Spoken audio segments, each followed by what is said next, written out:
Okay, guys, before you watch this video, make sure you watch part one. This is Vell David. He's the owner of SIVAD Photography, and he's with AJ the promoter, and he's talking all about it. It's a really cool storyline. I think you'll love his story, his tenacity, his ingenuity, and his going to make do whatever he wants to do attitude. I love it, and I love Vell Davis in this interview. So you check it out. I know you'll love it too.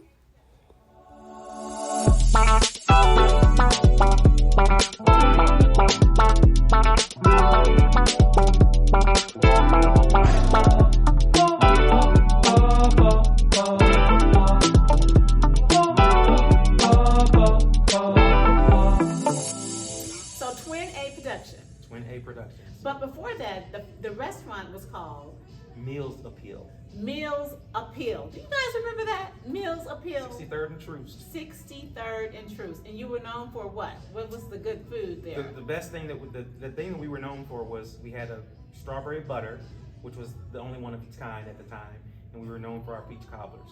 Ooh. Yeah. Who made the peach cobbler? We had a cook at the time that was making the peach cobbler. Hoping I'd give me a peach cobbler. So, oh my gosh, so yes. That was pretty cool. So how long did you run your restaurant? So the restaurant was running in the background. So I still had the restaurant. We had the restaurant for 4 years. Okay. But Twin A Productions went on for 7 years. Wow. Yeah, it went on for 7 years. Nice. So are you telling me you're a native Kansas City? So I was born in St. Louis. Okay. We migrated to Kansas City at third grade. Yeah. What is St. Louis? Yay!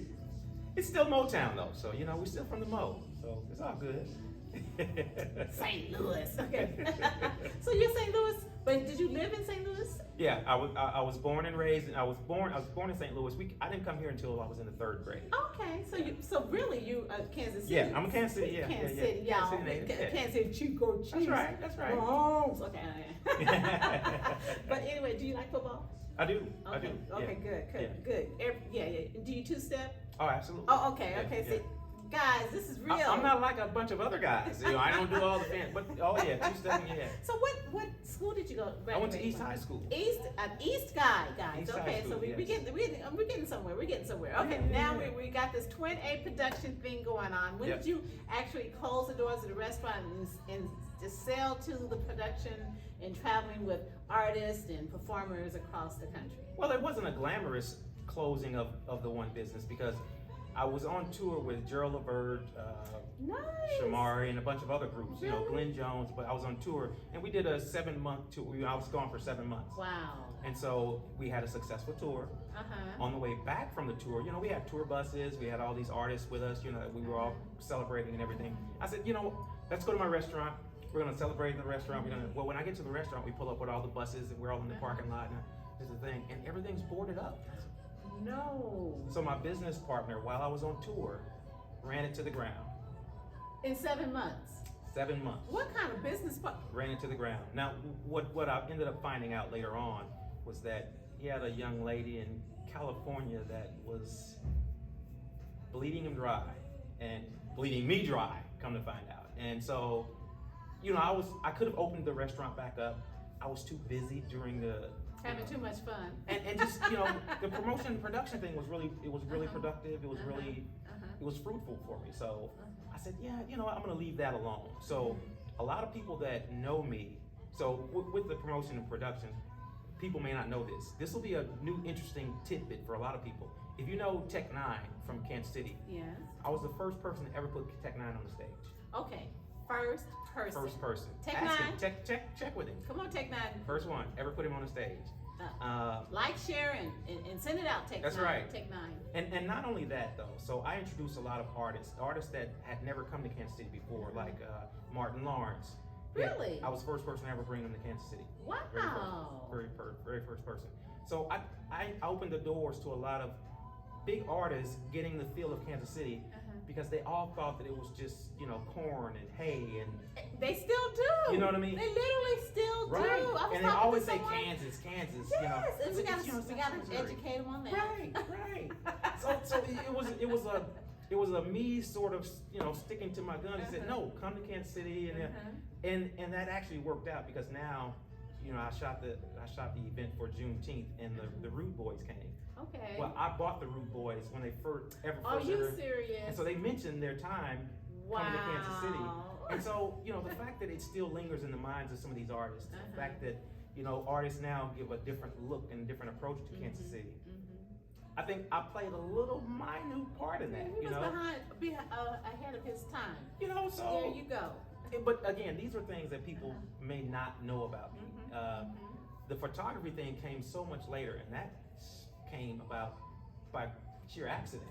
And that's been I think that's phase two, because Twin A production. I remember Twin A production. Yeah, it used to be Ragtime Twin A, Ragtime Twin A, Ragtime on radio, on KPRS. Yep. And always doing this radio, and always doing that. Yeah. And it was really the production company of its time. Yeah. And so what is touring a different lifestyle? Oh, totally.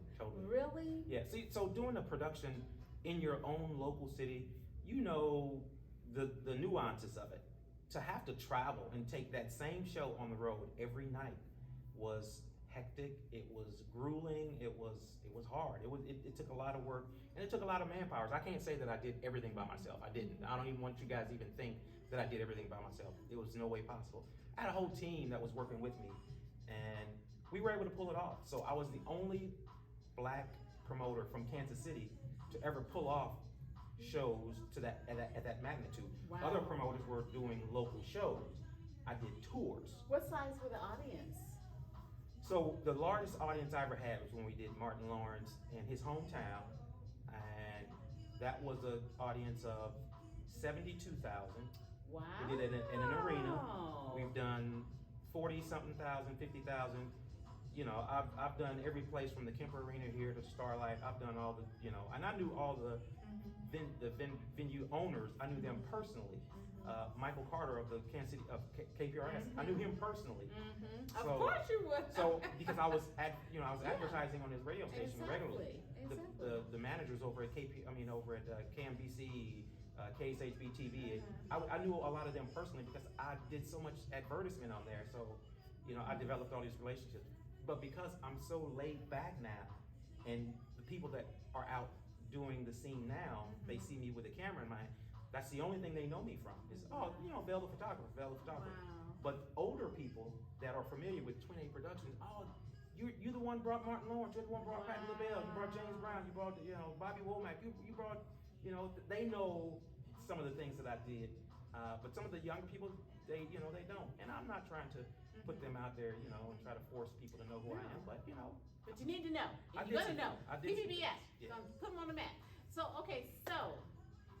you're a young man in LA, learning how to move fast, shucking and jiving, pivoting and everything. Then he came to Kansas City, got some education. Before or after the restaurant?